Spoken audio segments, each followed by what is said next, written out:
Trying to do okay, good. Trying to do a Zoom meeting with some factories in China, and they blocked it. The China won't let some Zooms meetings go through. Oh, wow. Yeah, it's weird. All right, so good afternoon or good morning. Good morning out there. I mean, there's 3 hours difference, so Yeah. That's okay. I read the paper, had some breakfast, and ready to go. that's good. That's good. So we're gonna call you by Mike, right? That's right. Yes, sir. Okay. So Mike, how do you get into the business? Well, I was in the Navy. 1968, I joined the Navy to stay out of the Army because of Vietnam. But I went over there 2 tours over in overseas during Vietnam. The second ship I was on, somebody started it was a small ship, but somebody got on a microphone for the sound system for the whole ship and started doing like a radio station. And wow. I thought, well, that's kind of cool. I was in a couple garage bands in high school, so I had I loved music anyway. So I started doing that a little bit. Didn't amount to much, and I was a short timer, so I ended up getting out of the Navy pretty soon after that. But that little DJ idea stuck in my head, and I grew up listening. I grew up in Los Angeles listening to some pretty famous disc jockeys. It was during the Drake Chenault radio format, which was the boss jock. Hey everybody, this is Casey Kasem, and you're listening to KRLA. The kind of patter, as you would say, tight talk ups to intros, that sort of thing. So I was always kind of interested in that. Never thought about doing it, but ended up going to radio school, college,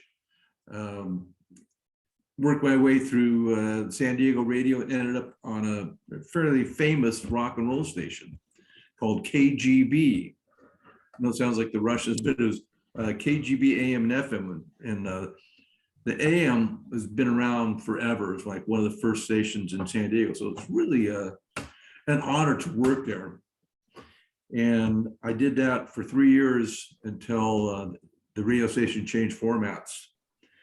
And it changed to news. And I had some background in news writing. And so I went that direction. But many years later, after about 20 years in radio, I started working for a production house for big parties, theme parties, where they built sets for corporate events. And they were hiring mobile DJs. And it never even occurred to me, mobile DJs. And I thought, whoa, that sounds interesting. And I realized that the mobile DJs can make good money. And I started doing that. And I was making a hell of a lot more money than I did in radio. And that just went on. And here we are, some 20 years later, 20, 30 years later. Oh, wow. I still do it, but just car shows, I think the technology has kind of passed me by. I don't think so. I think the old school stuff's still out there. I mean, the way I DJ my mixers like between like new school and old school. Right. Well, my challenge is I always wanted a 4-channel mixer, and I finally got a Pioneer 4-channel mixer. Uh-huh. And in the past 10 years, I've lost how to transfer music into the program. I have an old Hewlett Packard laptop, Uh-huh. and I've been using that for probably 15, 20, in a long time. Don't put any internet on it, and it's rock solid. It's never let me down, but it has a CD disc. CD drive. Right. I know it has a where you put the CD in there, and that was easy. From the CD to the computer, I went to iTunes, and iTunes to virtual DJ. And that was, I had that figured out. But this new controller and laptop, I've just lost track. I don't know how to do that. I've had a couple of people try to help me out, and I guess I've reached that point where the technology has passed me by. Wow. And I have all my 50s and 60s car show tunes in there, but I'm not loading up any new stuff. And I'll tell you right now, Juan, the music for me has kind of changed. I listen to LA radio, and there's a lot of music with rap or straight rap music. And I know the young kids, my son included, love that kind of music. I appreciate it, rap, and I understand what it is. But I personally don't like poetry. I don't get poetry. My wife loves poetry, but I just don't understand it. And rap, rhythm, and poetry. So that's my idea. I'm not offended by it. It's just, I don't appreciate rap or poetry. So that's where I'm at. So I'm stuck with the oldies, and that's okay with me. Doesn't change. You can count on it. Guys with cars like oldies, and so be it. Well, it is kind of weird because 90% of the time when I do like parties, it's like I'll play the old and then I'll throw a new, and people will like, go back to the old. So I got to satisfy both, and it's like kind of tricky, Yeah, and there's such a variety, so many songs, so much music out there. I applaud you guys to keep track of it all. When I was growing up, you had Motown and rock and then country, but Motown and rock and roll, that's all you had. So it was considerably limited and easy to build a library, as opposed to now there's so many variations, and my word. And I have friends who were Spanish disc jockeys. My word, I tried to collect some music for that genre. There's so many different kinds of Spanish music. It's like a whole different world, And I just said, well, no, I can't go there. Yeah, I'm Hispanic, and sometimes I can't even keep up with that stuff neither. And that's great. Country music, and I kind of like some of the more modern country songs too.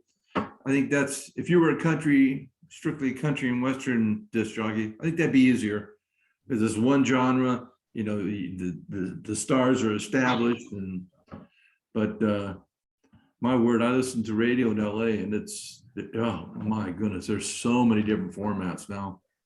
It's amazing. Yeah, the word had changed. Yeah. So do you call me with interest in my speaker stands? Yes, the stands. This is the way I found them stands. My stands are like old school. You gotta put them down, lift them by your arms. So I was looking one day, and I found these, and I went up on YouTube, and I saw a whole bunch of people, buying them. So I caught me a set. And I was like, wow, like where the heck were these things when I started, Yeah. It's kind of weird. I never intended to do that, or that wasn't my idea to go into manufacturing. It just kind of fell into it. And I'll give you the story. I've told this many times. And what I'm about to tell you, Juan, is true, it's factual, and you can look it up, okay? And it's pretty interesting. But I was doing weddings. I used to love weddings, adored weddings. They're so nice, so fun.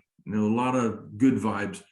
And I was doing an outdoor wedding in La Jolla, California, an upscale neighborhood. And I was putting my speaker, which was not a QSC, but Mackie, an old Mackie speaker, on the speaker stand outside. And I remember I had put, and it was an Ultimate stand, and a TS80, just your standard Ultimate stand. I put one foot on the leg brace, my shoulder under the speaker, one hand on the knob, and one hand on the sliding pole. The pole goes up and down. Uh-huh. And I lifted it up and tightened the knob, and a light bulb went off in my head. I said, this is ridiculous. There's got to be an easier way to do this. So like you, I was into cars growing up, and I worked when I was younger, I worked at an auto parts store for a while, a few years. Oh, And wow. I remembered, wait a minute. I remember we used to sell these little gas shocks for car hoods and tailgates, the window tailgates in the back. And so I went and I bought one just at random, and I jerry-rigged like a turnbuckle, I guess it's called, or some extensions on it, put it in that stand, the Ultimate stand, and it actually worked. And so I took it, and it worked. Only that stand, Ultimate, is the only stand it worked because the plastic I call brake shoes. If you ever get a chance to look at an Ultimate stand, those brake shoes have little dimples that lock into holes on the center tube that keeps, and then the clamp goes around that. And what I discovered was when that stand is under pressure, it always wants to expand, correct? The sliding tube always wants to go up. If that locking device is not attached to the center tube, it'll just fly off. Does that make sense? Yeah. It wants to expand. So that stand actually worked. I took it to our DJ association, American DJ Association chapter in San Diego, and I showed it off to the members. And everybody went, wow, that's cool. It's alive, which started that Frankenstein. Uh-huh. And a girl disc jockey named Diane Desiderio, famous in her own right. She and her husband, Primo Desiderio, they were really famous freestyle skateboarders. And they did a show for many years at SeaWorld in San Diego as a tandem, really fancy. But they got into mobile DJing, and they're very good. So Diane came up and she said, well, let me try it. And she tried to pull the speaker down, and she couldn't. So, something's wrong here. So I got on the phone with I think it's called Easy Lift speaker, Easy Lift shock absorber company, and big company of shock absorbers. And I actually got a hold of the president of the company, and I explained what I was doing. And he told me, he says, well, with shock absorbers, and here's something that people trying to copy or other companies trying to make air-powered speakers, stands, they're not figuring this out apparently, but shock absorbers are supposed to work lifting and lowering equally the same, okay? So, and if you think about it, if you have an automobile, say if you have a Willys and it came with a 6-cylinder, that 6-cylinder weighs what? 700 pounds, let's say 500 pounds. Well, you want to put shock absorbers in that car that work for that weight. So if the shock absorbers are too strong, the front of that car is going to jump up, and you're not going to get a smooth ride. If the shock absorbers are too weak, it's going to bottom out, and it's not going to be. So you want it to be able to go up and down equally the same. The springs hold it up. The shock absorber smooths out the ride. Are you following me? Okay. So what I figured out, okay, so we want to find the neutral point.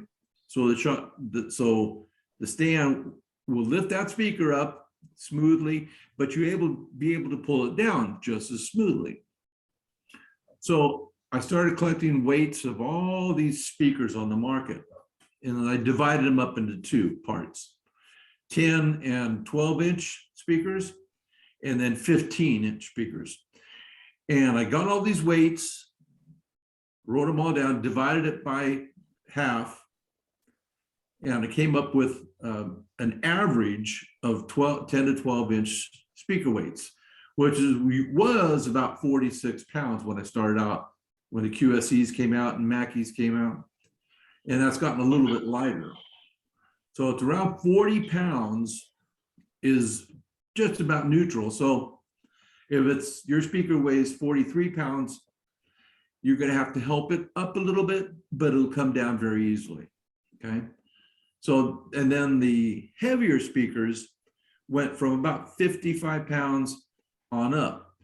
And the average for neutral was right around 64, 65 pounds. So that's the way I base it. The F1s are now the F30 to 50, the neutral right around 43, 44 pounds. F2s were the we renamed them F5580 to around what I say about 65, 63 pounds is neutral. And that seemed to work out pretty good. Other companies have one power. So that's tough because if you've got a 10-inch or 12-inch speaker and you put it on that XYZ speaker stand, you don't know if it's going to be too hard, too hot to pull it out, or too soft, because there's just too many weights for that one weight, if that makes sense, or that one power. So that's a difference between Frankistan and everybody else. We have two different powers. It probably could put 3 different powers. Wow. Okay, so here's the part that's very interesting, and follow this. So when I realized that Ultima stand was the one stand, because I got samples from China. Everybody does stuff in China, and that was the only stand that worked. Began because of the brake shoes were locked in. Okay, so I went to Ultimate. Now, Ultimate support company, huge speaker stand, biggest in the world probably, and it had a great reputation. Was first founded by a Christian band member in Colorado, and this Christian band member, and I forget his name, I got it down, written down somewhere. He was also into hang gliding. Okay. At the time he was doing hang gliding, I had a girlfriend who was also into hang gliding. There were two schools of thought or schools that were going on when hang gliding first came out: San Diego and Colorado. These two groups were working on hang gliders, inventing hang gliding. Okay. So they used aluminum tubes and plastic couplings because it was much lighter. So this guy in Colorado in the band, he never had a good speaker stand. So he went to his garage, he started messing around with some of the pipes, and he came up with what he called a rotisserie. It's like if you're cooking meat, it has 2 legs on either end and a rod across, and you put the meat on it. The rotisserie. So that was the first speaker stand for them, was a rotisserie. And that worked for a while, but eventually they came up with the stand that they have now, with the legs that are kind of off angled, and you have to work with them to open them up. So that was very successful. Well, years later, he sold it to a friend of his who was also in a Christian band in Colorado, and he took it over. And he was the God, I wish I could remember their names. I can't remember the guys' names right now. My mind is, I'm older. So anyway, so by the time I got involved with Ultimate, I contacted them. I said, hey, I want to do OEM. I want to use your stand, make us have a business agreement. I want to get your stand, the TS80 model, and I want to modify it by putting shock absorber in there. Will you agree to that? Yes, we will. But we don't want you to have any labeling markings that says Ultimate, because you're a different company and we can't be associated with that legally, because we don't know, it was all new technology. We don't know what the ramifications or liability issues are. So we wrote up a contract and I said, okay. And I started my business with Ultimate, legally contracted to use their stands, take all the names of Ultimate off of it and put my name on it. So that's how Frankenstein started, okay, with Ultimate. Now, fast forward, Ultimate was sold again, okay? So Juan, check it out. It went from 2 Christian guys that own this company, sold it to a guy named Mike Belitz. Wow. And I wouldn't consider him to be a Christian. Maybe he is, but his business practices are less than Christian, okay? So here's what happened. I think my understanding was like a handshake agreement, and then they wrote up a contract, and the Christian guys sold it to Mike. Now, Mike contacted me. I still had the contract with Ultimate. He called me up one day and he goes, hey, Mike, I see what you're doing with our stand. It's great. I like it. We want to talk to you about some kind of licensing agreement. And we talked a little bit. He gave me an estimate how many he thought he could sell a month. And it was interesting. And I said, well, let me get back to you. And basically I wanted to research him to see what was going on. New company, new guy, new owner of this company. Went online, I typed in Mike Belitz. Okay, this is a fascinating story. What came up was, you got to follow, this is crazy. The Boston School of Electrolysis. Okay, Boston School of Electrolysis. The owner of that company was ranting and raving online about Mike Belitz. The name Mike Belitz, because allegedly Mike Belitz page jacked her text from her website and put it on his website. Electrolysis, we're talking about hair removal, skin for, arms for transgender people. Wow. That's what that was all about. Well, Mike had he has a bunch of different businesses, but one of them was a skin cream that helps remove hair. So this lady, the owner of this Boston School of Electrolysis, was furious with him. She wanted to find him. She wanted to sue him. I thought about, well, that's very unusual. It can't be the same guy. So I call up the school to check this out. The phone rings. Someone answers the phone. Boston School of Electrolysis, can I help you? I said, yes. Is Dean Stephanie there? This is she. Deep voice. He was transgender, what do you call it? Changing into a woman. Okay. And she was running this school. Fine, that's cool with me. And we started comparing notes, and son of a gun, it's the same guy. She says, I'll give you $100 to get me a picture. I want to find this guy. She's really upset. I never did that. I didn't want to go that direction. But that made me think, well, wait a minute, that's questionable. I don't think I want to work with this guy. Okay, so he called me up a second time. I said, I'm going to pass. I think I'll go and do my own thing. In the meantime, I had a patent pending. Okay. And the next trade show at NAMM in Anaheim, went there, set up my booth, all excited, everything's going great. Somebody comes up and says, hey, Mike, Belitz at the Ultimate booth has a stand like yours.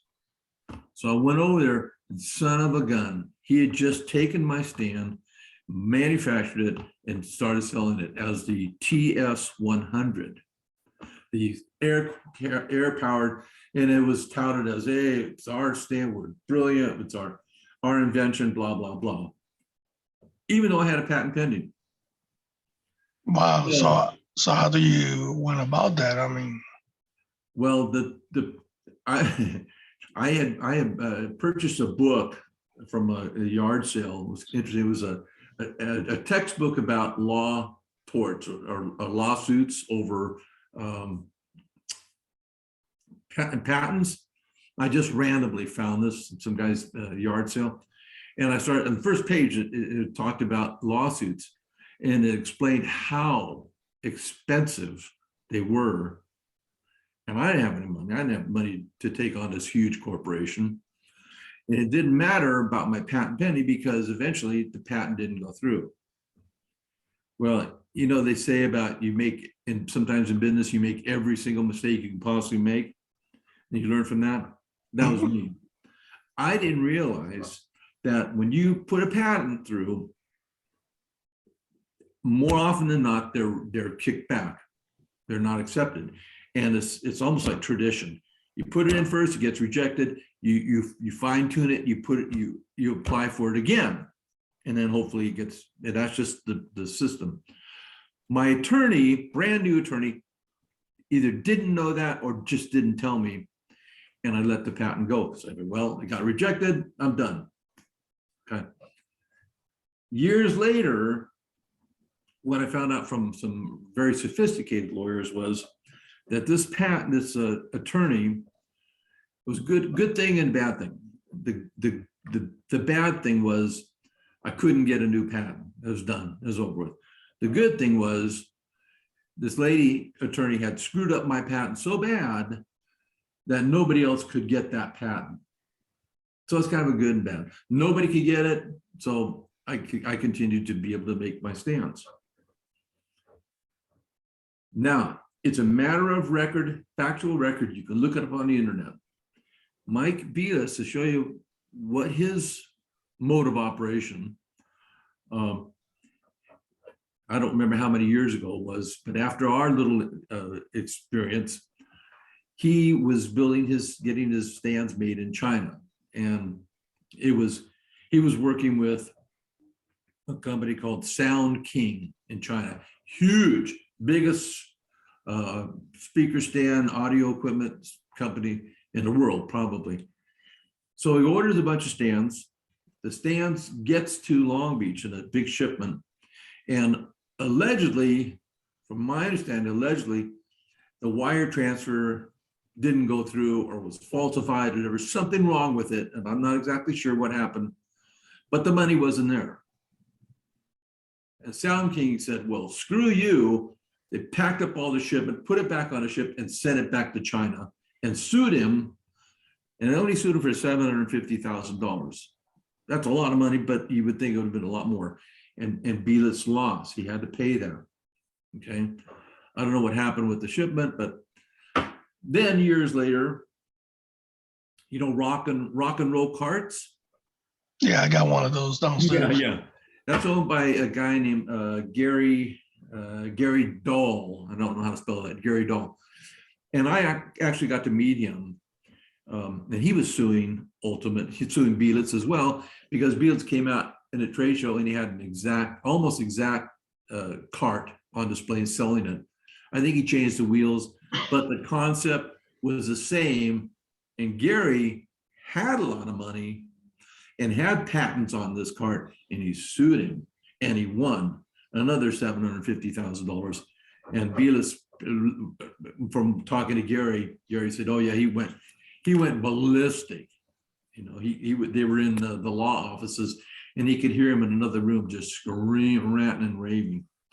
So there's a pattern that I'm just thankful that I didn't do business with the guy. You know, it's questionable at best, in my opinion, some of his business moves.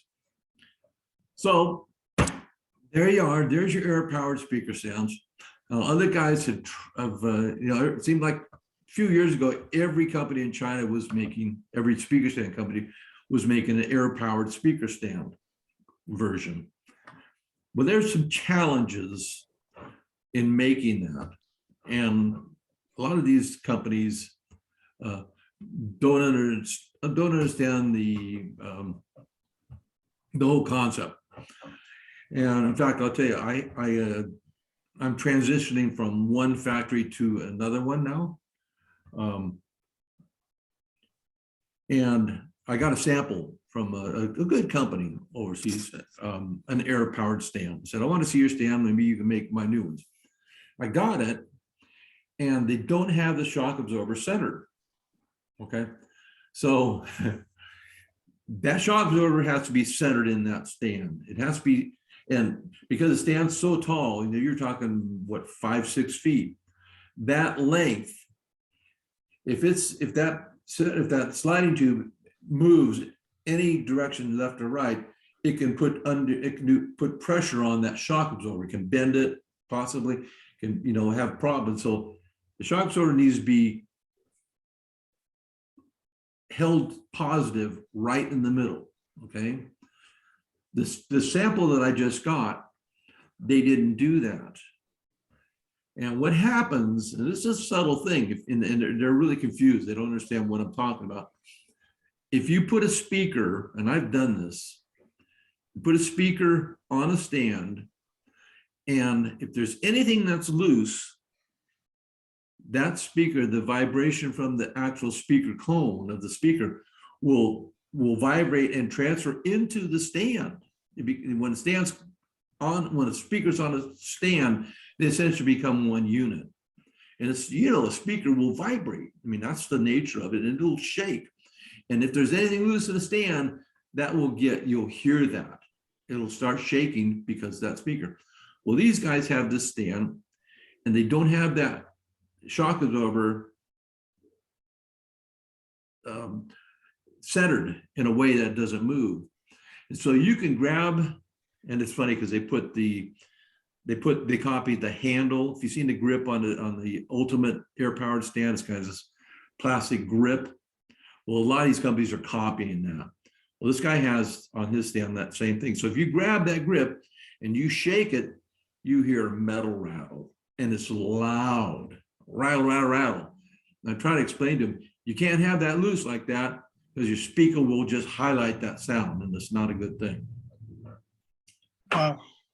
Yeah, so they don't quite understand it. We're going to try and help them out, but that's a challenge to keep that centered. What else can I tell you? So that's essentially the whole thing about the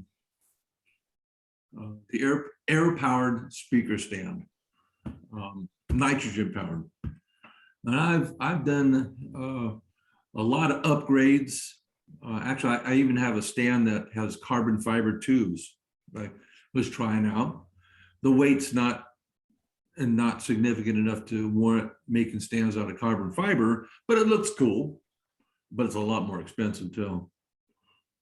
So there you go. So that's where we are. And my stand seemed to be pretty solid. Oh, here's one more story. And I'm just rambling here, forgive me. That's okay.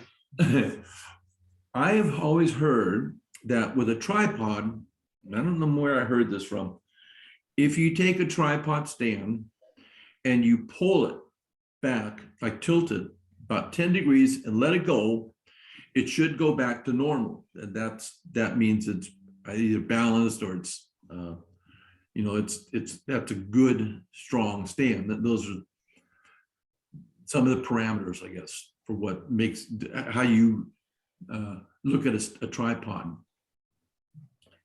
Supposedly those are standards. So I took, and I'm back when I was working with the Ultimate stands, I started putting weights on top of this speaker, and I fashioned a round plate and a pipe, welded a pipe that fit on the stand, and I could put muscle weights on there. So I have control how much weight I put on and see how much. So I got up to over 100 pounds, okay, in my living room this one day. And I grabbed hold of the stand up on the sliding tube, and I pulled it back what I thought was about 10 degrees, okay? And I let it go. Well, what happened was very illuminating. The stand came back. You know what Nylox nuts are? They're little nuts, the little nuts, they have little plastic inside of them. Mm-hmm. That plastic is supposed to lock that nut on, okay? So when I let go of that stand, it came down on one leg, those Nylox nuts let go. They just popped right off. And that stand, one leg kicked back and hit my leg. I felt like I was gonna break it, and crashed into my couch and broke the back of my couch. Oh, wow. Hard, okay? So made me think, okay, that's a problem. That's a potential problem. How can I fix that? I remembered there were certain nuts called top lock nuts. Now, nylocks are a good idea for certain parts. But what happens when you have nylocks, you have far less threads because 2 or 3 of the threads are used for the plastic. Okay, so that's what happened. There wasn't enough threads to keep that nut on that stand. So I did some research and found out top lock nuts. I think they have like 4, 5, or 6 threads inside, and the top of the nut is fashioned such a way that when you put a screw through there, that metal clamps onto that bolt. And you know who uses those? NASA. NASA uses top lock nuts for all their space vehicles. It holds up to heat, which you really need. Nylox nuts will just melt. But it holds up to heat, and it's really hard to put on, and it's really hard to take off. So that was perfect. That's what I want to use. The manufacturers hate them because they're very hard to put on. That's, I think, probably my last company was upset about that, but I insisted you got to have top locks. They're the safest. You know, you're going to avoid any kind of damage, any problems from putting a lot of weight on a speaker. So that's one of the things I instituted, and that's worked out really good. I'm giving you all my secrets here, Juan. Wow. People can look at the stand and there it is. The other issue with speaker stands, and this is a critical one, the leg bracket. Okay, when I'm talking about leg bracket, is the plastic part that the legs are bolted into and it slides up and down. You know what I'm talking about? Mm-hmm. How do you lock that from sliding? The leg bracket. Here's what I discovered at one of the trade shows. A company called Bass Boss. You ever heard Bass Boss? No, not really. No, okay. It's a very, very unique company. It's in LA. Now, these speakers they sell, it's a really unique wood composite. And I don't know what it is, but I think you've seen it before. Some like kids play sets, swing sets, maybe use this kind of material. Very attractive wood, plastic, common. I don't know what it's made out of, but it kind of looks like wood. Anyway, Bass Boss uses that material to make their speakers. And they're frickin' heavy, but they are so loud. If you've never heard of Bass Boss, it's stunning. It's amazing. They're the loudest, bassiest. You can get a 12-inch speaker that sounds like you've got a subwoofer hooked up to it, and they're screaming loud. I don't know the technology, but they're monsters. They're just awesome, but they cost. You want to get a 12-inch speaker, you're talking $5,000 for it. Okay, the subwoofers, the frickin' subwoofers are out of this world. They're out of this world. They're so frickin' loud and bassy. It's just an amazing company. So they came to me at the Mobile Beat show years ago. They said, Mike, we want to borrow your speakers stands to show off our Bass Boss. They had a room, and I said, sure, no problem. I gave them a bunch of stands, and 5 or 6 of them, and everything was going great. They were showing off there, and they were showing my stands off by lifting the speakers up and down. Okay. What happened was, it's geometry, I think. When you do that, when you sit there and you go up and down, and that's what I do at the trade show to show people, well, yeah, here it is. This is how it works. It goes up and down, up and down. Well, their speakers were heavy enough, and they were using the stronger stands.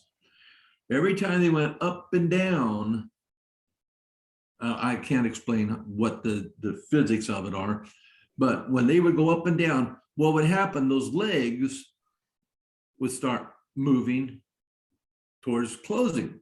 It was just a nature. I can't explain how that happened, but it upset Bass Boss. They said, look what's going on, man. Your stands are collapsing on us every time we go up and down. Well, yes, that's a problem. but that's not how you're supposed to use speaker stands. You put the legs, you spread the legs out, you put the speaker on, and it goes up. You tighten it and go and do your show. You don't sit there all day and go up and down. But it was something to consider. Why was it doing that? Because the nature of trying to grip that center tube, the foundation, the main pipe, how do you grip that?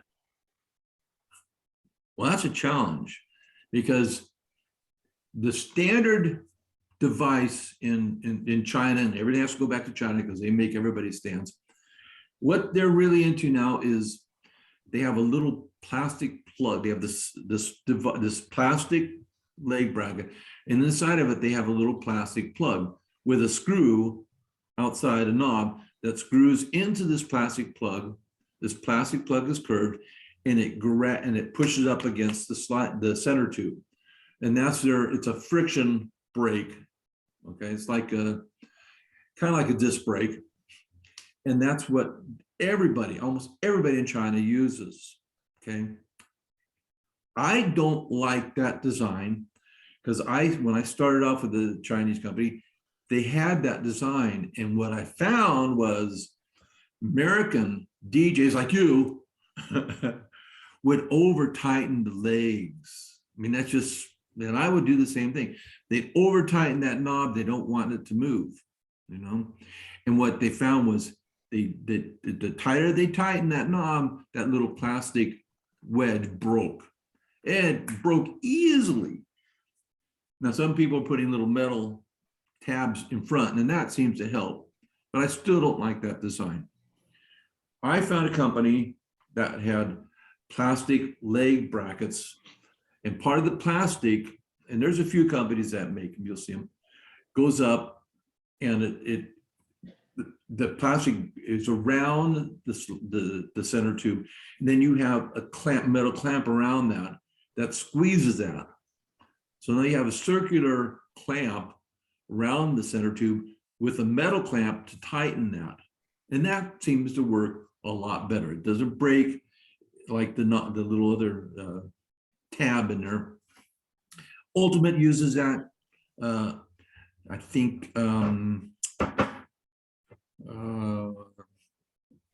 what's the company I'm looking for? There's maybe 2 or 3 companies that use that kind of design, and that's a good design, and that's better than the little plastic tab. So that's what I use. What else? Oh, and the other thing was the pull ring plunger. Now everybody's gone to the pull ring plunger. Okay, I had a friend who had a music store in San Diego. They had a lot of old stuff in this store, and I was hanging out there one day and just looking around. I had free reign of the store. We were really close friends, and I found an old PV. Remember PV guitars and amplifiers?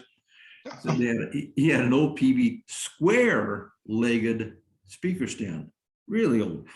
And instead of a knob to tighten those lead legs, it had a pull ring plunger. Actually, for the sliding tube, it had a pull ring plunger. And I thought, well, that's interesting. So I adapted a pull ring plunger to the sliding tube, the pipe that goes up and down. And that worked out bitching. That worked out great. That was a positive lock. And then you also have the friction lock. So you had 2 ways to keep that sliding tube from going up and going down. Because what we found, especially with the Ultimate stand, when I was shipping those out, you couldn't tighten down enough to keep that sliding tube from expanding without breaking the plastic, or the friction just wouldn't hold up. And people were getting stands from me where the sliding tube it popped through the box, which, you don't want to do that. That's not a good idea. So when I put that pull ring plunger in there, that solved that problem. And there's many companies that do the same thing now. Ultimate doesn't do that. I'm not sure about Gator, but some of the other companies are incorporating a pull ring plunger. That's a great idea. That worked out perfect. I didn't invent it. PV did, but it worked out for me. What else? Oh, I have to talk about Gator because they're a competition. Their stand's very pretty. I think it's a, you know, the one that folds up and looks like a tube, the Gator ID series. Are you familiar with that? No, no, I haven't seen those yet. Yeah, it's Gator's stand. They're very creative. They put some really neat ideas into it. I went and looked at one at Pitbull Audio in San Diego. It's a parts house in San Diego, audio equipment, and they had this Gator stand on display in their showroom. The showroom had on the floor, they put down this material. Sometimes they use it for garages. It's kind of like a resin material. And so when I went to look at the Gator stand, I wanted to lift it up because let's see how light it was, see how heavy it was. Well, the little plastic feet on the stand, they had stuck to the floor of this display room. I pulled the stand up and there was little plastic feet stuck on this this floor material, which I thought was kind of strange.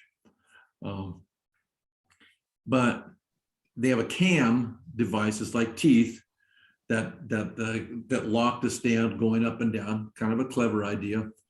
The one issue I have with that stand, and you can appreciate this from what I just told you about my incident of breaking the stand breaking. They have, I don't understand how they can possibly do this, the leg braces. Now I have pictures of Ken Heath, friend of mine. He's a Marine, retired Marine, and he's a big boy. He's over 300 pounds. And you can see on my website, he's standing on the leg braces. Okay. And the point of that is Allen bolts, top lock nuts, this guy can stand on it and it doesn't break. Okay. Gator, next time you get a chance, look at Gator. For their leg braces, they have used a plastic strip with little screws to hold it in. Okay. If you take that Gator, you put your finger on that leg brace, so you can physically move it up and down. It's that thin, it's that flexible. That's, to me, is an accident waiting to happen, honestly, just from my professional experience and all the research I've done. That's just, I think it's crazy. Well, Screw holding that plastic. It's just, from my experience of that ultimate stand breaking when I was working on it, that's a critical part to keep those legs from coming apart. I mean, again, you look at it closely, they just got to fix that. It's crazy. That's it. That's all I can say about it. Wow. So there you go. That's pretty much all I can really think of. Oh, here's another thing I started doing. As a disc jockey, that's what I think was so critical. It's like a race car driver building cars. He knows inside and out about that car. As a disc jockey, mobile DJ for many, many years, I've experienced all the different problems with stands. It's just, you have problems with mixers, problems with CD players, record players, all the different problems. And if you keep working at it, you want the best quality because you don't have time to mess with broken parts. You tape your cords down. If you're a professional, you've learned all these things. Am I right?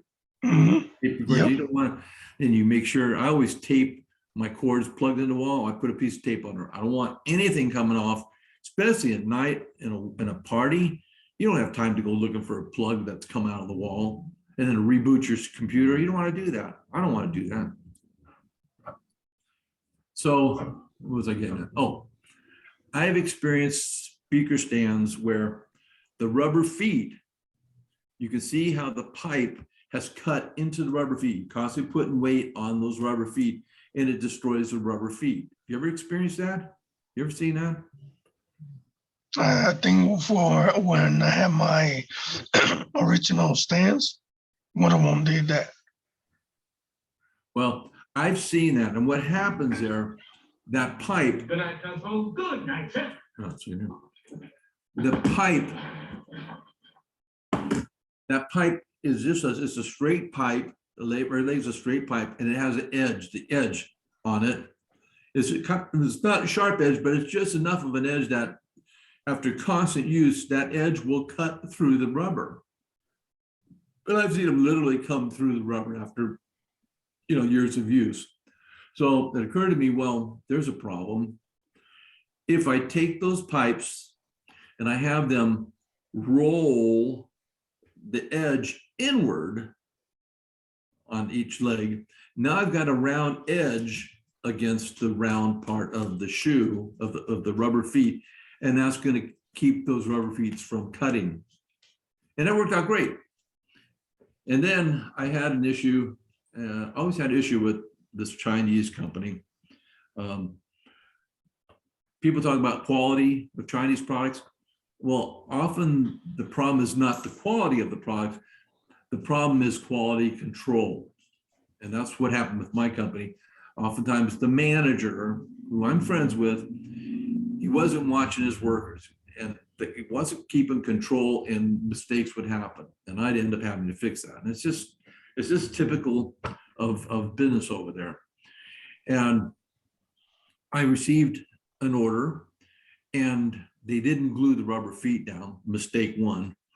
So I took the rubber feet off, and the edges of this particular order were not rolled in. They didn't do that. Maybe they were trying to hide it, but they got busted. I said, dude, you didn't do this, and I'm pissed. So the manager at the company thought, well, I've got an idea. And he sent me a whole box of these plastic plugs. Maybe you've seen them on sliding tubes, the top of the tubes. They'll have little plastic they put in the holes to make it look nice, to cover up that hole. Yeah. He sent me a bunch of these plugs. I put them in the legs, and now that worked out perfect, because now I've got maybe 3 or 4, maybe 5 millimeters of rounded plastic sticking out of that hole. And that up against the rubber feet was just enough, as round, protected that rubber feet from cutting. So that's a good idea. And one more thing here that thinking about talking about those plugs, I've seen stands that have caps, I guess you call them, on top of the sliding tube to cover up that hole. I always tell the factories, don't do that. Don't do that, because people sometimes will want to put a light bars in that hole. Okay. No, and there's, you can buy light bars that fit right in that hole. So you don't want to have that. The other issue is certain companies, in particular, some Yamaha speakers and some JBL speakers, the holes, the female holes are made with the tolerances so tight that sometimes when they fit on a speaker on that, when you mount them, they get stuck. Okay, and I've talked to JBL engineers. They're aware of this problem, but it's an issue, and you got to work with them to get them off. I think the concept that they're working under is, after enough time of using speakers on and off, that hole gets worn in. Now then it becomes very tight, but yet you can take it off. But it takes a while for that to wear in. What happens if you have a cap on that sliding tube? You put a speaker on there that's tight. You go to move your speaker off, that cap gets stuck. It comes off, and you get stuck inside of that speaker hole. Okay. And speaker stands, fortunately, have and speaker stands and speaker companies have standardized that hole, 35 millimeters. But depending on what your thickness of your powder coating, that can influence whether you stick in the hole or not. So that's something that an afterthought. Oh, that's an idea. That's a challenge. So I think I've covered just about every issue of the speaker stand that I can think of. Wow. I've been talking here too much, but go ahead, Juan. What do you think about all that? Let me clean my throat there real quick. Now, wow, that's pretty interesting. Now let's go back to the copyright. How did that feel when somebody took that away from you? You know, Well, the patent. I'm a big believer of the Small Business Administration. Okay, the Small Business Administration has a bunch of counselors. They call them SCORE, SCORE. They call it Service Corps of Retired Executives. So if you want to start a business, you can go to the Small Business Administration in your town, and if they have these guys, you can ask them to come and counsel you. They do it for free. Most of these guys are brilliant. They've been in business and very successful, and they have all kinds of wonderful advice. So I liked going to, and they have classes. Any kind of class about business, you can go in there and pay $25, $35 and go through the class. Finances, insurance, finding a location, you know, all these different wonderful advice from the government. So I attended a few of these classes, and I ran into a student who was going through a process of making some products, and she happened to mention she had an attorney who she liked. So that I contacted this attorney. You know, I was completely naive. I had no idea about patents, cost, or anything about it. But I assumed, well, okay, this gal's working with Small Business Administration. She found an attorney. Maybe she's good.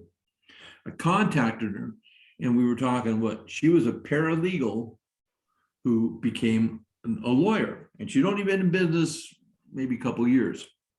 I said, I'd like you to do my patent. I hear you're really good. Can we do this? Sure, no problem.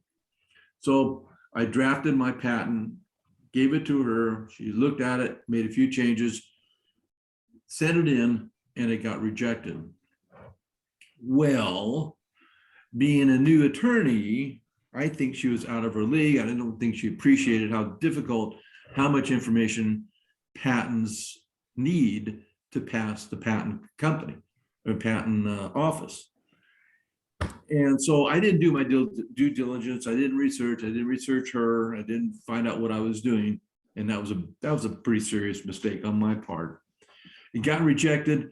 This woman didn't know to send it in again, so I didn't, and I lost the patent. It never got approved. You know, water under the bridge, you move on. But just through that silly process, it made it so nobody else could get the same patent. So that's what happened. And it's unfortunate. I wish I would have got the patent. I probably would have made things a lot easier. But again, you know, this happens all the time in businesses. People steal their products, and there's patents. It's so expensive to challenge a patent in court, especially when you're dealing with a multi-million-dollar business like Ultimate. Ultimate's huge. I mean, they have stands for organs, for electric pianos, for drum sets. I mean, they're a big company. And for a little guy just starting out to try and fight something like that, that would have been a nightmare. I didn't have the money to do that. So that's what happened. Do your diligence, do your research, do your homework before you set up something to do a patent, and pay for a patent. I paid $700 to this lady. I thought, well, that's a lot of money. Modern patents, to go with a real patent attorney, can be $5,000, $6,000 or more. So it can be very expensive. Had I known that, then I just would have said, okay, I want to get a right patent. I'll kick down $5,000 and do it the right way. I didn't. I lost. Oh well, move on. So that's what happened there. Next question. do you got any new stands for like the little speakers? I don't. I did make a small speaker stand for Brian Red. You know, he had his stroke, and it was a challenge for him to get the speaker on the speaker stand. So I made one, I shortened it, and he was real happy with that. I've offered to, if I can see him at the trade shows, to take the stands and rebuild them, make them even better. But he's gone with I call it the monopole speaker now. The Bose, the tower speakers, I guess they're called. So he's not using speaker stands. That's a whole different issue, and here's another thing too. There's when my dealer in New Jersey, love these guys, KPO DJ, great company, run by a young DJ. He was a mobile DJ and his dad, really sharp. Well, they're selling a lot of, I can't remember the brand now, but they're a square metal plate with a straight pipe going up as a speaker stand. I think called Gravity. That's a company, Gravity. And the owner, Tom Capel, told me, Mike, you got to start making these. These are really popular. We can't keep them in stock. Single pole. Okay. You ever seen those? You know what I'm talking about? Oh. Yeah, it's very unique. It's a square piece of metal, maybe 2 feet square, 2 feet by 2. There's some weight to it. And then they take like the sub poles that have screws. They screw that single pole with not only legs, a speaker stand with no legs. They screw it into that base, then put a speaker on it. And it's a monopole. It's the only thing I can think of calling it. It's a straight pole up and down. Interesting, when I came up with my concept to make speaker stands, powered speaker stands, I thought of exactly that same thing. And what I did, instead of doing the speaker stand with legs, I fashioned a stand, just the pipe and the sliding tube.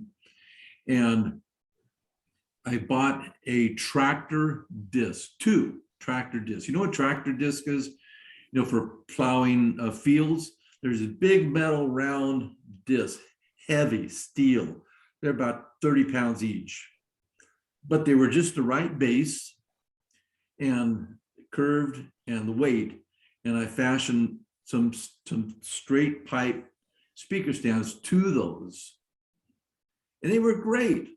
They were heavy as hell, transferring around that. And then more than anything, the weight just pushed me away from using those. But now there are stands that are like that. They're straight pipes. What shied me away from them, though, was I've heard this happening in parties. People get drunk, they like to party. Sometimes girls would come up to the stands and grab them and pretend like they were stripper poles and grab onto them, and boy, the stand goes right over. You can't do that. We got a mono stand. That's my biggest fear, is some girl sees a straight pipe. Hey, stripper pole, I'll go jump on that. And boy, that's going to go right over. Somebody's going to get hurt. So I think people will put sandbags on them to help. I know your big companies that put on big concerts, like out in a field or out in the park, and they'll build these stages. They use similar kind of stands. They go really tall, heavy bases, sandbagged, straight pipe up, and they'll put lights up there. Maybe you've seen them in concerts, outdoor concerts. Very popular. Same kind of concept, but now you're putting a speaker on it. So if you can keep the kids and the girls away from jumping on those poles, that's a viable idea. I think they look cool. I'm hesitant simply because of that the people messing with them, and especially you're in a dark room with a party at night. You start messing with things like that, you're asking for trouble, in my opinion. Truly my opinion. So what else?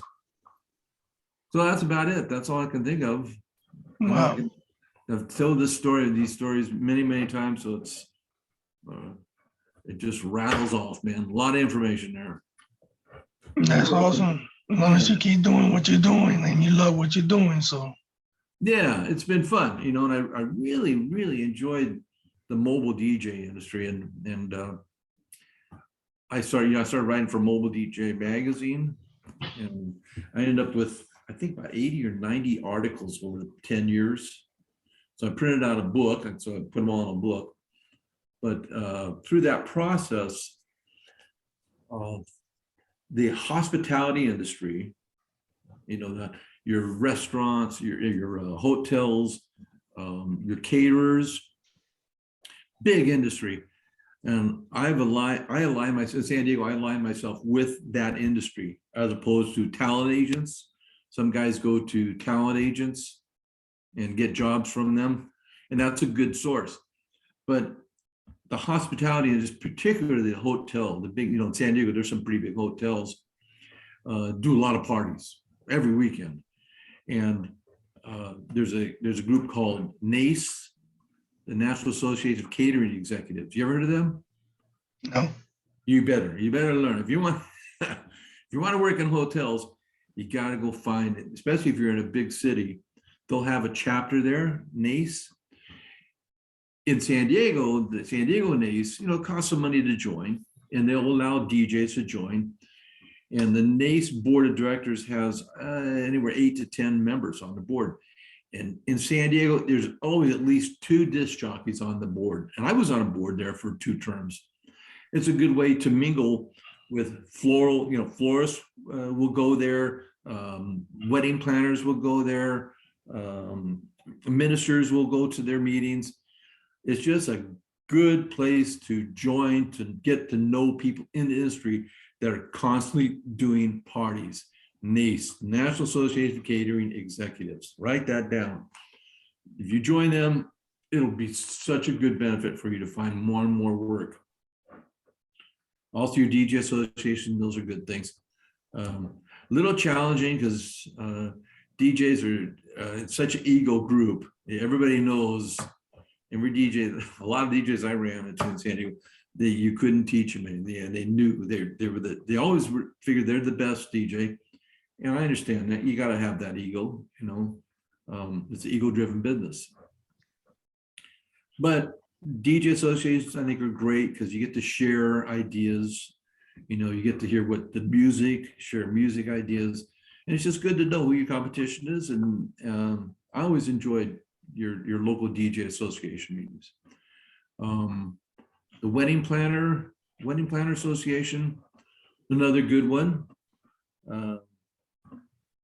You got to be careful because they're always suspicious of DJs. Some DJs are terrible. Some DJs are really good, and wedding planners, they only want the best. They don't want to take any chances of screwing up. They don't want to hire a DJ who's going to make them look bad. Same with caterers.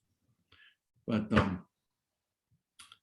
that's another good source of business. That's the hospitality industry, especially working in hotels. I loved working in hotels, big ones.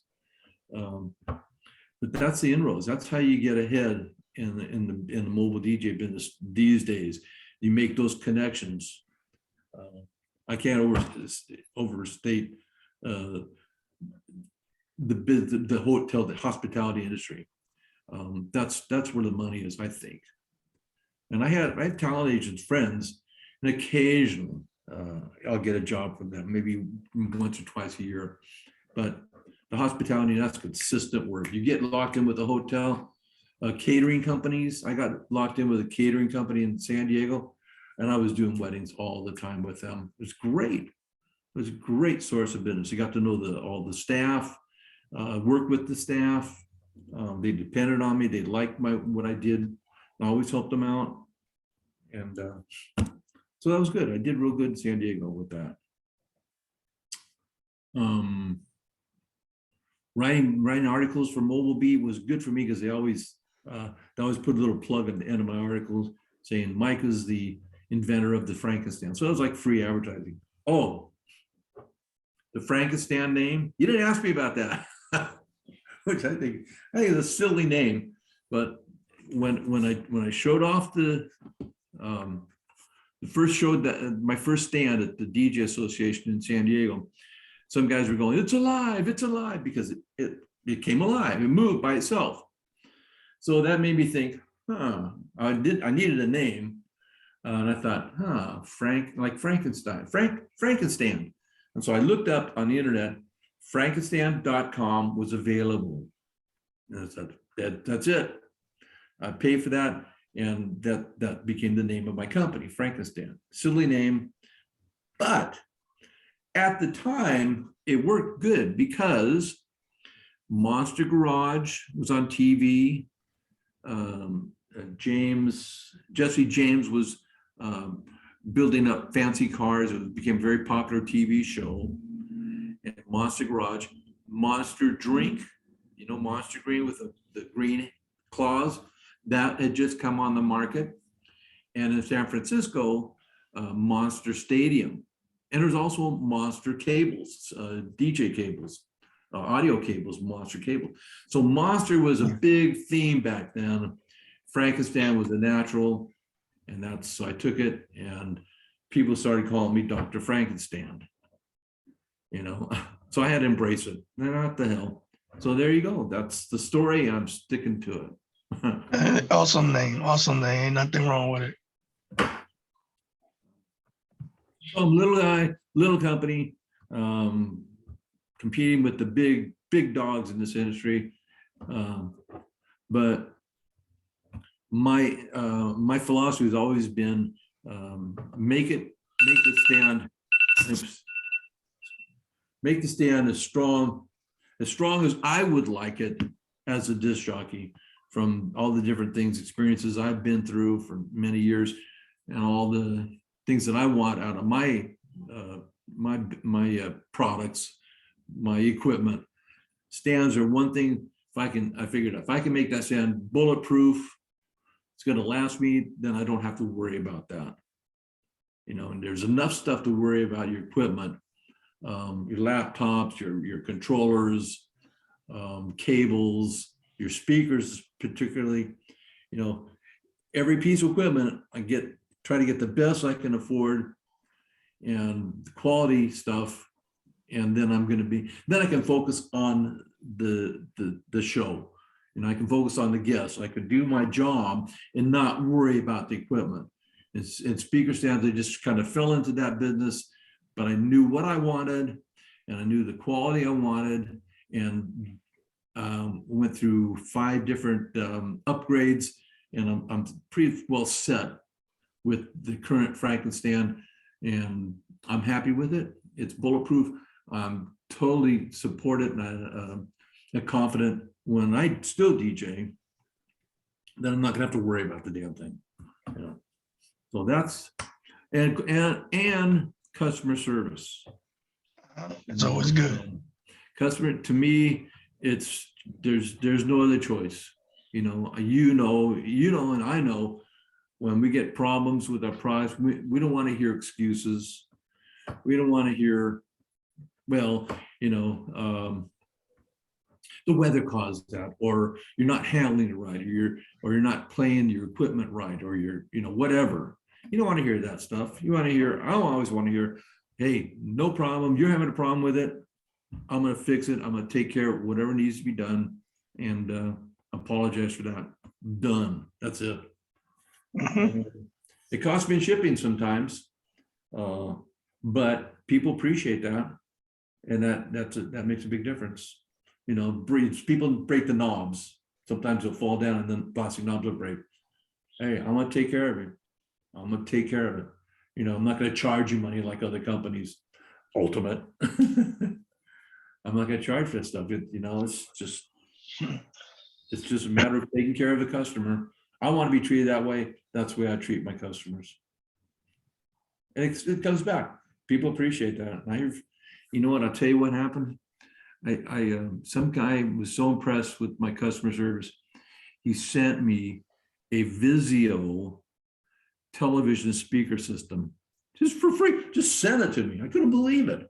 I got it. Oh, wow. Yeah. Oh my gosh. They appreciate that. Maybe he got burned or something by somebody, but I appreciate my customers. It's a fun industry. And there you are. Oh, Wow. one last comment. And I'll tell you this too. I mentioned about the hospitality industry. You think about this, and this is one of my gripes about if I have one gripe about the DJ industry, it's certification. Okay. If you think about the hospitality industry, you have photographers. They have their own association and it's nonprofit and they have their own certification. So if you're certified by the, I don't know, Society for Photographers or whatever the name of their group is, that means a lot. You know, caterers, hotel managers, they see that certification, they go, okay, I like that. Because hotel managers belong to associations, and it's particularly the caterers. Caterers, if you work in a hotel, you got to be a member of NACE. That's just bottom line. You got to be, and that NACE has a certification. It's difficult, it's costly, but once you get that, be certified by NACE, that's your gift ticket to any hotel. It's critical. Wedding planners have certifications. You want to work in a hotel, you better be a certified wedding planner. Nonprofit certification process. Florist industry. Florists have certifications. I have a girl cousin who's a certified floral planner. That industry is very unique. Floral designers, floral designer. Yeah, floral designer. There's certain certifications you go through the process in the florist industry, and to become I think it's pretty sure it's a designer, floral designer. The process is crazy. It's expensive. You have to build a floral design. There's just a very intricate process to get that certification, and she has that.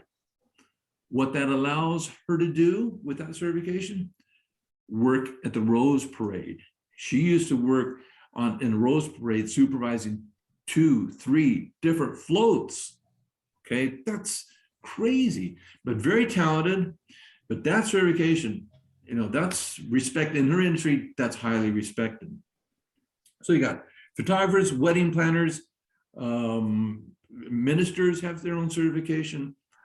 Florists have their own certification, photographers, caterers, they're all certified, certification. You want to work the big boys, you got to have these certifications. What part of the hospitality industry doesn't have certification?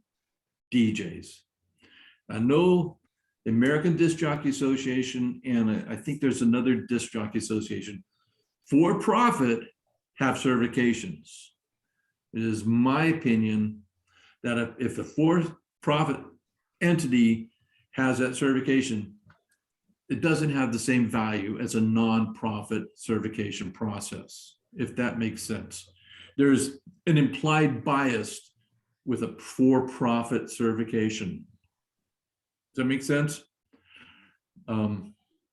That's just my opinion, but I'm sticking with it, and I see how the hospitality industry deals with their certifications. I see the value of those certifications critical. You want to work in a big hotel, you better have, you know, you think of San Diego, we have the Hotel Del, over 100-year-old hotel, classic wood, huge wood structure and corner of, you know, you got to have all the certifications to work there. That's just the bottom line. Hilton, Marriott, big Marriott hotel right by the waterfront. You want to work there, you better be certified. But those shows, those DJ shows pay very well. You know, it works. You want to get that good money for those shows, you got to be certified. You got to show me your certification. Therein lies a challenge with DJs. If there's no real certification that the hospitality industry can get behind, can appreciate, can embrace, yeah, well, you're kind of out there on your own. And then it becomes a matter of kissing ass.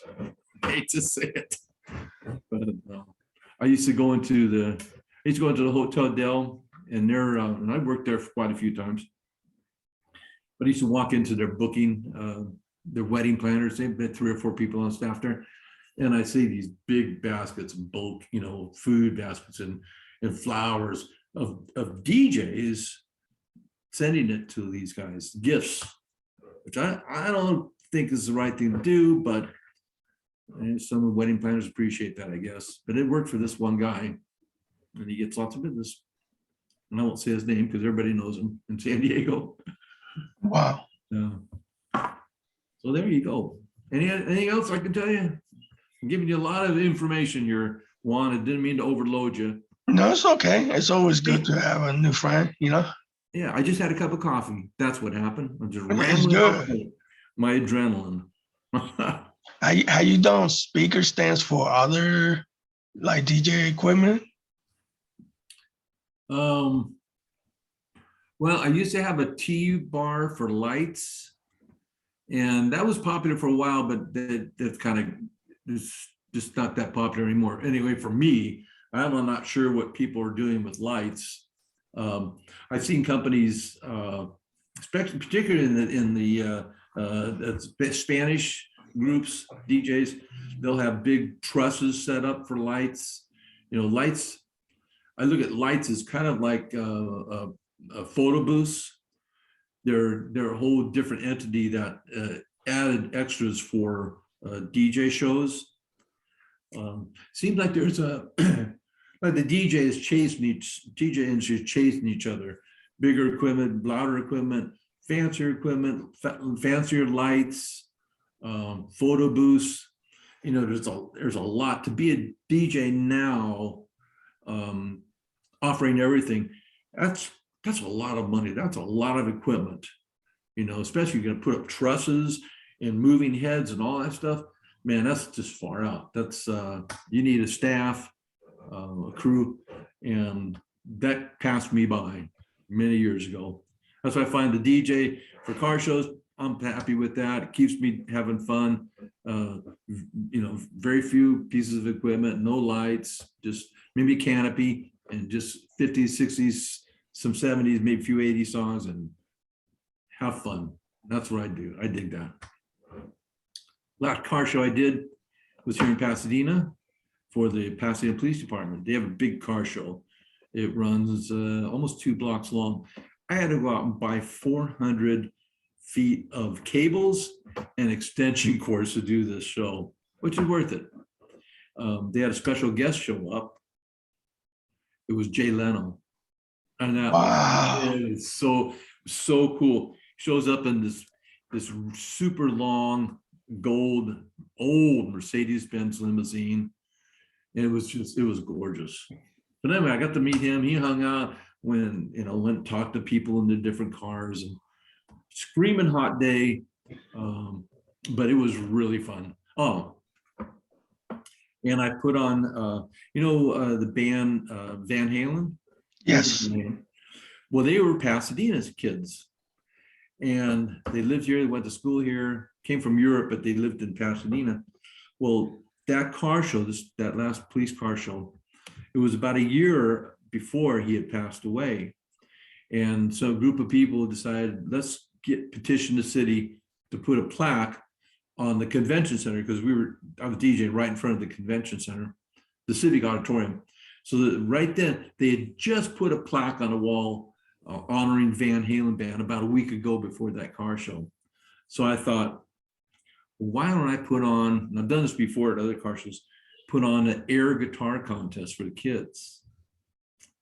And in San Diego, the San Diego Guitar Center, they were nice enough to donate a little Strat guitar, $150 guitar, to give away to the kids, the winner.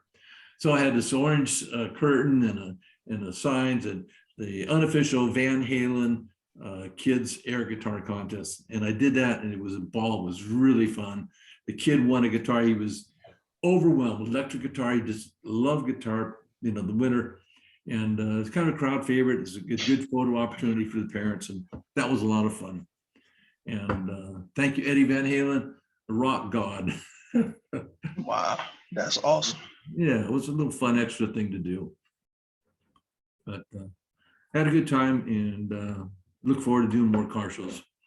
And they're a good thing too, because you don't have the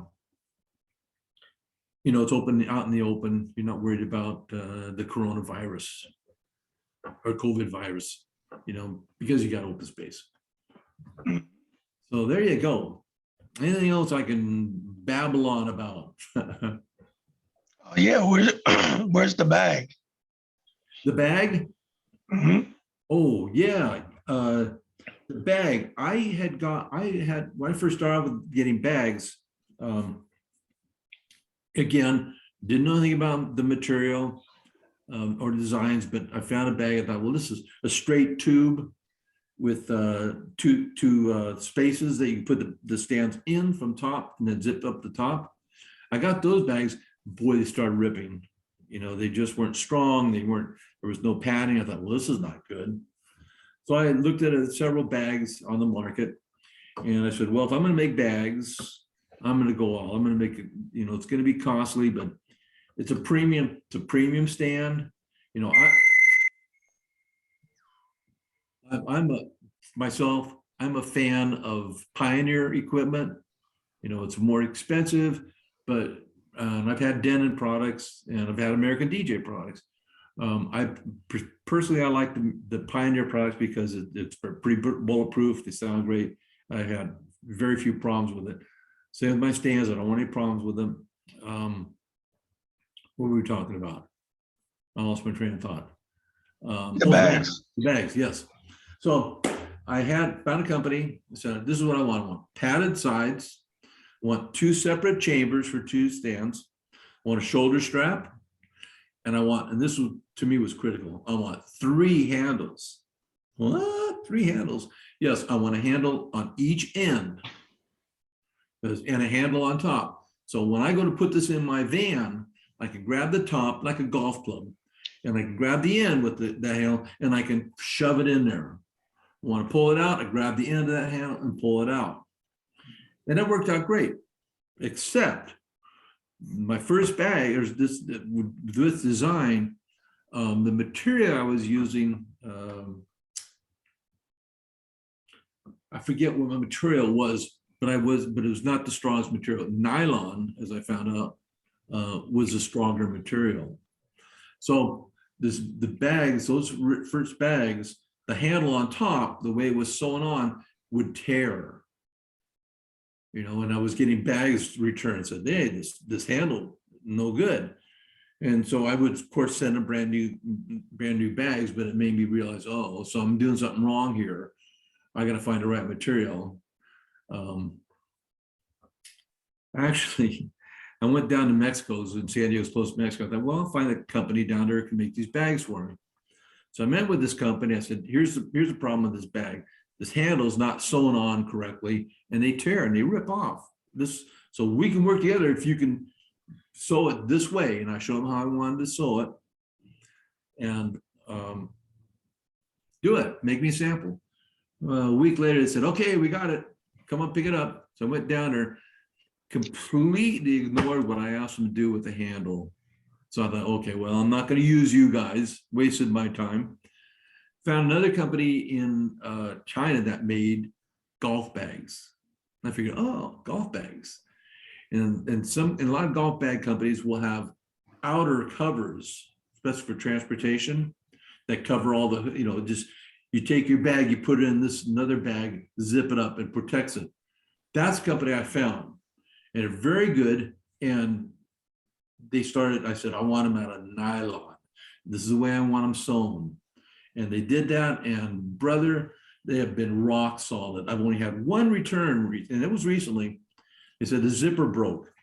So I said, well, okay, I'm gonna send you one. I sent them a new one, and put the old one in the box because I want to see what's going on with that, why it broke. Well, I got that bag back, and it looked like, I don't know, I don't know what happened. He said it broke. Looked like the bag got caught on a metal edge, and it ripped. It ripped about maybe 6 inches of where that zipper would be. Wow. So I don't know what exactly happened, but regardless, one out of all the bags I've sold, I'm looking pretty good. And I'm pretty happy with that. Oh, and I made the strap, put a ring by the top handle, put a ring there and a ring on both ends. So you can have it like a golf bag, or you can have it like shoulder bag. So it's versatile. And that's what I want. I want this bag to be versatile. I want it to be padded really good. I want the best zippers I could find.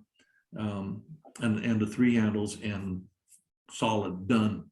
Don't worry about it. Costs a little more, but it's going to protect your equipment, and it's going to last. That's what I'm looking for. Quality stuff that's going to last, stuff that I want. I don't want to mess with my equipment. I don't want to have to worry about my equipment. So that's my philosophy. And That's take really care of- cool and awesome.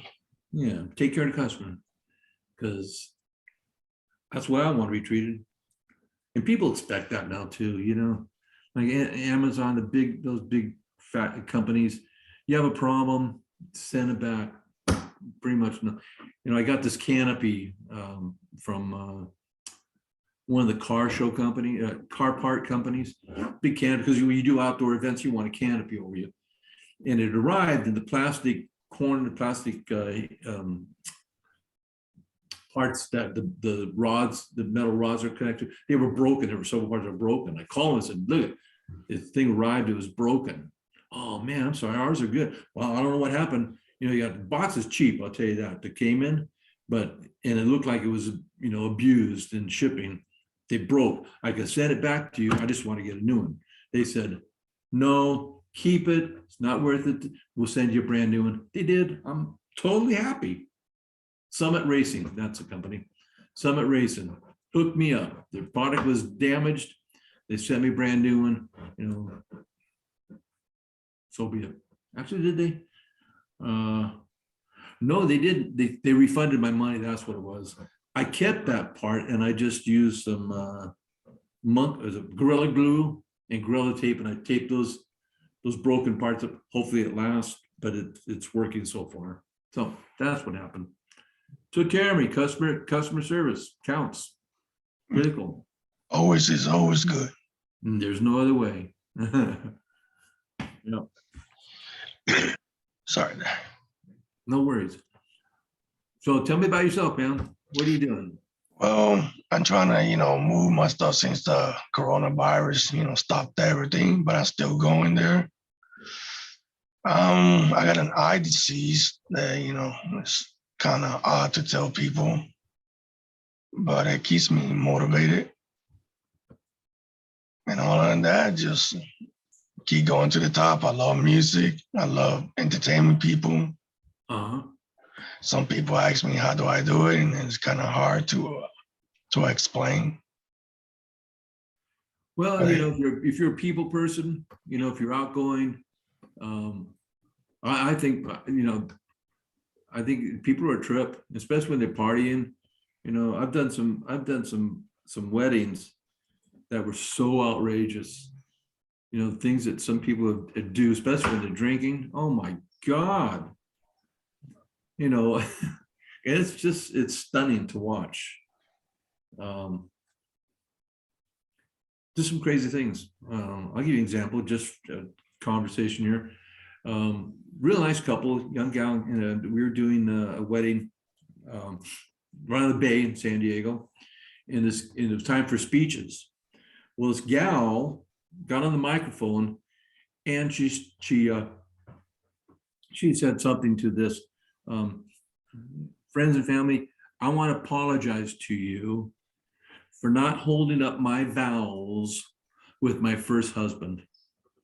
Remember what? Really? I'm learning. And I was just like, okay, you know, sure. Okay, I get it. It was a strange thing. I thought that was strange.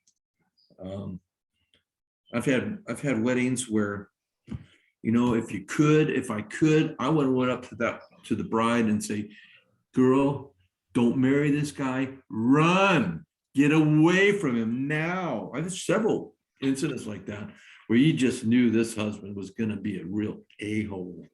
Oh my Wow. God. Yeah, I've seen that. I did a wedding in Mexico once. I used to go down to Baja California, Rosarita Beach in particular, do weddings on her. I had a wedding planner who was doing weddings. I love Mexico, especially love the food, the people. I used to surf down there. So very familiar with the whole thing. But this one, the last one I did down there, I was set up outside. I had two systems, one outside and I had one inside. I had it all set up. I didn't have to break down anything. And when I was DJing outside, the house was right on the ocean. It was on a cliff that was probably 150 feet tall, something like that. I mean, it was way up there. And where I was standing was right next to the cliff. It was about 3 or 4 feet away. I'm going, oh my God. I just watch my steps at night. I'm gonna fall down and die. And that was pretty Wow, scary. that's crazy. It was insane. In the wedding got crazier. Number one, this wedding planner, it was Mexico, and people seem to think, well, at Mexico, I can do stuff that I wouldn't do in the US. Bad idea. This wedding planner got so freaking drunk. The two mothers said, get the hell out of our party. I don't know if they paid her or not. They kicked her out of the party. She was just out of control. The bride got really drunk. She went up to one of the groomsmen, not her husband, one of the groomsmen, got down on her knees and was pretending like she was giving him a blowjob, basically, and said, "Look, Wow. honey." She goes, "Look, honey," and I thought, "Oh my God, are you insane? What are you doing?" When that wedding was over, I packed up so fast. I said, "I got to get out of here." The wedding planner came out of her room and she tried to proposition me. She was still drunk, and I didn't dig her. I thought, no way. I got in a van and I hauled ass. Got about halfway to the border, San Diego border, got stopped by the federales, the Mexican police. Uh-huh. The police. They pulled me over, isolated spot, and I knew that some police didn't like American DJs because they figured, well, you're taking business away from us. So, and I didn't speak Spanish. I know a few words, but there was probably 6, 7, 8 officers there with rifles. And I just smiled and opened my van and said, please, try to be as friendly as I could. They looked through some of my equipment and said, okay, go ahead, you can leave. Didn't ask for a bribe or nothing. They were very cool, and I was being very cool. It took off. Sorry about that. No worries. I got down to the border, and this was probably 1:30, 2 o'clock in the morning, Sunday morning. Got down to the border, and I don't know if you're familiar with the Tijuana San Diego border, but it has to be the biggest in the world. There's probably 20 lines of cars just getting out of the country, and it takes hours. I sat in that freaking line probably hour and a half, 2 hours waiting to get out of the country. The guy behind me had one of these great big 4-wheel drive trucks and a big sound system. And all I could hear for that hour and a half was boom, boom, boom, boom, boom, boom, that whole time. Wow. I got out, I crossed that border. I said, I'm never going back to Mexico again. I never went back to do parties. That was enough of a bad experience that I said, okay, I've had good luck there, but no more. Wow. We did a gig, I think it was last year for my cousin, and that was like horrible. Oh, no kidding. It was a Christian wedding, and the pastor was on me like a hawk. Oh, really? For what? She wanted everything on point, and the camera guy was going to take a picture of me. The photographer, he's taking a picture, everything, and he even got like mad at the lady and took off, and I never saw him again. Oh, So I was wondering like what was going on. Now I had to talk to my cousin about it, and he was like, "Oh no, he just went outside." So she just kept going on about, everything. I want this. And then she gave me a list of what the songs was going to be. So song number 1 came number 2. Number 2 came number 4. And I was like, wait a minute. I'm trying to follow the list that my cousin gave me because he's the one who's paying for the DJ. And at the end, I'm just like, oh man, just please hurry up, play. And then when it was done, I took my equipment so fast. I was like, I took a breather outside. yeah. I think the wedding planners and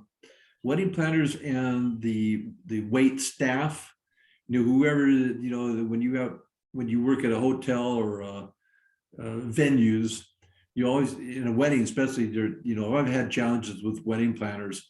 They think they know what they're doing. They want you to do it their way.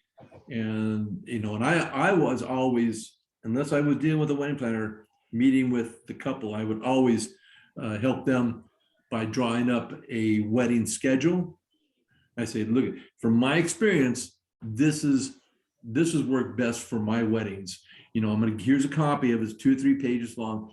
You can use it, you can abuse it, you can not use it, but if you have things you want me to change, do it, and work with them and do it the way they want it. Now, if a wedding planner is there, boy, I always just go along. I try to placate the wedding planner because I might want to, unless she's a real jerk, I want to work with wedding planners because they get jobs.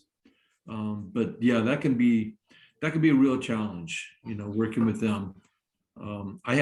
I did one wedding. That was a whole other disaster. Young guy, he was a Marine getting ready to ship overseas, young girl, she was pregnant. I've worked out the wedding plan with them. Everything was agreed, the music, everything was agreed to. At the last moment, they hired a day of wedding planner. Maybe you've heard of them. Couples freak out and they think, well, we got to find a planner. So they hire a lady just the one day to come in and to organize it. Don't like them. This wedding planner, at the last moment, before I was getting ready to introduce the couple, she hands me her wedding plan, her schedule, completely different from mine. And she had put the wrong last name of this couple. So, it was like Hernandez or Gonzalez, something like that. And she got confused. So I announced, here they are, Mr. and Mrs. Gonzalez. And I hear in the background, no, it's Hernandez, it's Hernandez. Just completely blew it because this wedding planner. Now, what am I going to do? Am I going to say, oh, it's the wedding planner's fault? No, that's not classy. I wouldn't do that. So then after that, there was a food fight. Some kids were having sex in one of the bathrooms. The bartender freaked out. Wow. Some little kid went outside, and it was upstairs, 2 stories up, climbed on a table, almost went over the railing 2 stories down. And the groom, like a hero in his Marine uniform, goes running out there and grabs the kid just in time. At the end of the party, about a half hour before the party was over, the wait staff started breaking down tables. I'm going, no, don't do that. This wedding's still going on. Get out of here. They left. Got through that wedding, done. Thank goodness. Go on. I know the bride started crying at one point because the best man, was being an asshole, and he got kicked out of the wedding. So that was a bummer. Wow. And she had some kind of disease where you don't want to get her upset because it could really, be a problem. So anyway, so the wedding was over. I thought, oh my goodness, thank goodness, done with that wedding. The check bounced. But I did finally get paid. But that was a story to write up in the magazine. So yeah, and then there's always those weddings that go off just, most of them go off perfectly and they're wonderful and you get good reviews and you made a couple happy on their special day. And that's what's great. Yeah, that's what I always try to do, make sure everybody's happy. Yeah, and they tell their friends, hey, that one, he's an awesome DJ, man. You got to use him. And word of mouth, that's the most critical thing. Word of mouth is really important. Hey, you know what? You got a voice like a famous disc jockey I used to listen to late at night when I was in high school, Wolfman Jack. You ever heard of him? Yeah, I think I did. I used to listen to him on XERB down a 50,000 watt border blaster from I think Rosarita, Mexico, somewhere right down in Baja. Wolfman Jack, middle of the night, I'd be in high school and sneaking cigarettes, listening to my little transistor radio. Wolfman Jack. It was really cool. He was really cool. So that was a fun thing to listen to. Wow. You have that kind of a great, I don't know, almost a radio voice, gravelly radio voice. I always wanted to be in a radio, but it's kind of different from what mobile DJ will be. Yeah. It is different. And unfortunately with radio, and I didn't realize, I just was in love with radio. And I wouldn't do anything. I was a journalist, I was a producer, director. I did everything in radio and loved it. But, and as a disc jockey, I was in the union. I had to join for KGB Radio in San Diego, very famous station. You had to join a union to be on the air, and I was able to join the union. And so my union scale was $15 an hour, but I only worked 4.5 hours. So I was happy as a lark. I couldn't believe it. It was so blessed to be with that company, and a great radio program director. We're still friends. Fabulous experience, but I didn't make any money. And when I started seeing mobile DJing, I'm going, wait, how much you guys make for 4 hours, 5 hours? I couldn't believe it. So I was very happy to work in the mobile DJ business and make really good money, much better than radio, unless you're the morning guy or even afternoon drive disc jockey. You become the morning guy, now you're on a big station, now you're making $100,000, $200,000, $300,000 a year, and that's good money, but those are far and few between. So if you ever want to work in radio, try to be the morning guy. Well, yeah, the radio, I want to go help like a friend. And he showed me like what was, the different, how to do this, how to do that, and, picking up the phone and call. And I just wanted to help him out with some music that he didn't have. So he liked the way that, I have my set, because I connected my mixer to his board. And I had stuff that he didn't have. So yeah, I tell you, when I'm old school, man. When I first started working at that radio station, they had 3 record players. We were playing records. You remember vinyl records? Yeah, I got a whole bunch of them downstairs. Yeah, well, the radio was still using record players. We had 3. One was normal speed, one was a little bit fast, and one was a little bit slow. And 45s and albums, and that was great. I was having to love that. The new program director came in and said, no, we're going to, what 8-track cart? Do you remember what those are? Yeah, the big cartridges. Yeah, you used to have them in cars. Well, yep. He got a bunch of 1-track carts, and we put all the music and all the commercials on. We had hundreds and hundreds of these 1-track carts, and all the music was on there. Because what was cool with those kind of tapes, you could put tones on there that would set off lights. And so when you play in a song on that cart, you get about 30 seconds before the song ended, that quiet tone would set off a light. And we had lights in the studio and it started blinking. Hey, warning, your song's about to end, which is really cool because you can be doing stuff and you see that light, you go, cool, I'm ready for the next song. Then I went back to City College in San Diego, and I was a student there. They had a radio station, public radio, but it was a jazz station. Loved it. And went there. Now they're playing CDs in old Denon CD players. Went to that. So we were doing CDs. And then eventually everything went computerized, and that's all laptops. And that seems to work pretty good digitally. And that's the trick now. You got to know how to work computers to work in radio. So that's the evolution of my experience. And I still like computers. I tried Serato, and I like Serato, but I went back to virtual DJ. I think it's much simpler. It's just easy to work with, and I like that. I hope to do more car shows. No more speaker stands. Any other questions? No, I think I covered everything. I mean, well, it's been a pleasure talking to you. Sorry for just going off and rambling, but no, it's us until always meet somebody new, yeah, and learn new tricks. Yeah, well, it's been fun, and I like coming up with new ideas for weddings and stuff. And I used to have a couple you have fun tricks that you might do. I tell you one thing I learned for the bouquet and garter toss.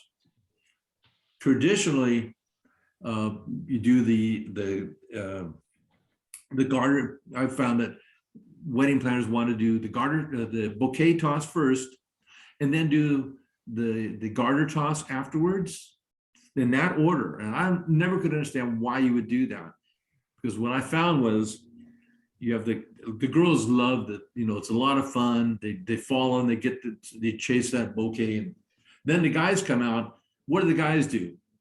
They stand around like goofballs. You know, they're not, it's like, okay, fuck, they got to chase this garter. When that's over, now you got an empty floor and nothing's going on. Then you got to try and get the people out there to dance. If you do it backwards, get the guys out of the way, then get the girls on there. They chase the bouquet.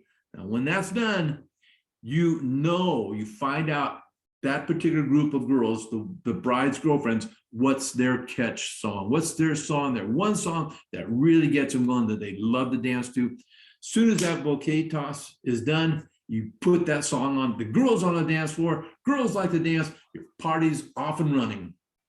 Make sense? Mm-hmm. So that's what I do. I don't know what you do, but that's what I do. I try to make sure everybody's ready to go and try to say the last name better if I can. You know, sometimes I gotta call and make sure that, you know, I say it right, because, you know, they got weird last names. Yes, that's a challenge too. Yeah. I always try to do as much research. And I always, you know, they give you a list of songs. I always have those songs always ready to go in order. I do as much research as I can. I know I'll give you a perfect example. I went to a family friend. They didn't hire me for, I don't know why, but I guess the bride had a friend that she wanted to be the DJ, and went through this party with this DJ. About halfway through his set, his speaker started making these weird sounds. I don't know, maybe a cable or something was off, and it just was, you know, it was embarrassing. I was embarrassed for the guy. The one thing he didn't have that I thought, what an idiot. This girl's name was Sherry. I know there's at least one song, Sherry, Four Seasons. There's probably a couple. No, there's Sherry, and then there's another one. I don't know, not AC/DC, but one of the more the 70s bands, Sherry. There's at least a couple songs with the name Sherry in it, and he didn't have either one. He didn't play either one. Are you insane? You know, if there's a girl's name that you always research it, and the guy's name, find a song with that person's name, play it. They expect you to play it. Yeah. That's a no-brainer. Wow. Now another question is, have you ever had a problem with the high pay and the low pay? Oh yes. Oh my gosh, yes. You know, and I think it's true. The ones where you charge a lot, you know, and that's gutsy to go and who is it? Mark. There's a DJ, I forget his name. Mark had the $1,200 a gig. He was promoting that for a while.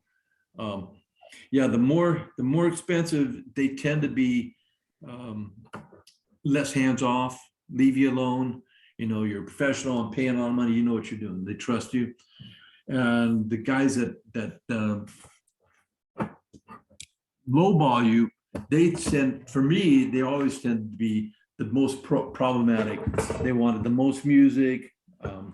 They wanted the most involvement, and I should have charged more. I've had that a few times that, you know, like, why am I doing this? Why am I giving these guys a break? They're taking advantage of me. They want to go longer. I did a house party once. You know, it was okay money, maybe $400 or $500. It wasn't working that weekend. Sure, I'll do a backyard party. When it was 10 o'clock, you know, I started probably 5 or 6. 10 o'clock, I know I'm outside. The cops are going to show up. Guarantee it, especially in San Diego, without hesitation. I said, okay, my time's up. It's 10 o'clock. I got to go. Thanks for doing pay. And this guy, this one kid who was, you know, he's probably in his 20s.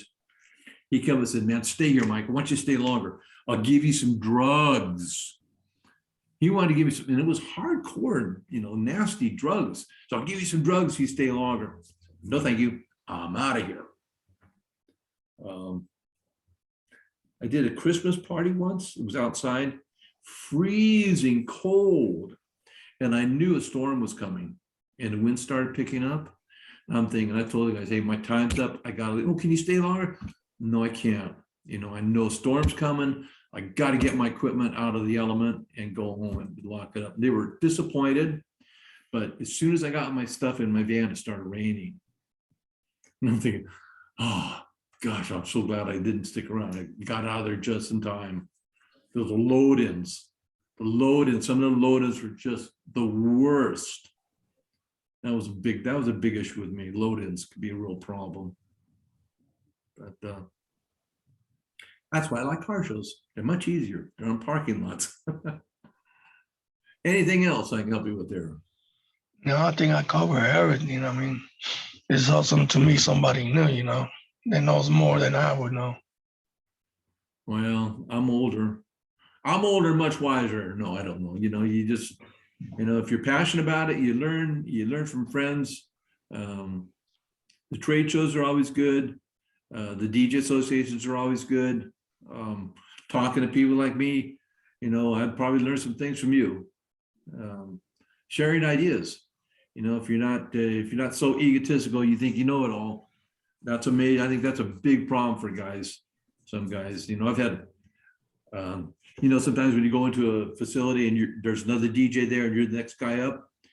That happened to me several times. And this one guy, he had CDs. It was back when we were playing CDs. He had milk cartons behind him, hundreds and hundreds of CDs. And one of the first things he said, he introduced himself. Hi, everybody, this is so-and-so. I've got lots of songs here, so please come on up. And if you have a special song you want me to play, tell me, and I'm pretty sure I can get it on. He had, and I was watching because I was getting ready to set up. He had 3 requests. Immediately, he didn't have the songs. Oh, wow. Yeah, so dumb thing to do. Hey, all right. My wife was calling me. Okay, I think I'm gonna let you go so you can, don't get in trouble. If you have any other questions, follow-up questions, you can email me. I'm glad to share. Mm-hmm. Oh, where can I get a bag from the stands? A bag from the stands? Uh-huh. Send me your email, your address, and I'll send you one, no charge. Oh, okay, thank you, man. Just a bitchin' guy, Juan. Huh? My pleasure. Always. I'll write it off as promotional stuff, huh?